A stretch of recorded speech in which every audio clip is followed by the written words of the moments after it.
फैसलाबाद से मोहम्मद अशफाक मुगल इश्तिहारी अब पुलिस की पहुंच में। City police officer Sahibzada Bilal Umar की हिदायत पर एसएचओ थाना सदर की बड़ी कार्रवाई। 7 साल से मतलूब कत्ल का इश्तिहारी मुलजम गिरफ्तार कर लिया।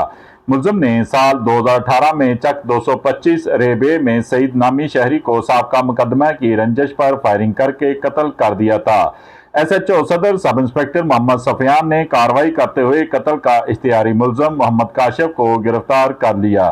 थाना सदर पुलिस ने मुलजम के खिलाफ मजीद कानूनी कार्रवाई का आगाज कर दिया।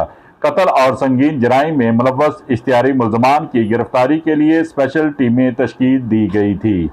मुलजम को कानून के मुताबिक करारवाकी सजा दिलवाई जाएगी। शहरी भी अपने इर्द गिर्द नजर रखें, जहां कहीं कोई इश्तिहारी कत्ल संगीन जराइम में मुलव्वस मुलजमान नजर आए तो इनकी फौरी इतला करीबी थाने को दी जाए। City police officer Sahibzada Bilal Umar ने वाजिया पैगाम जारी कर दिया।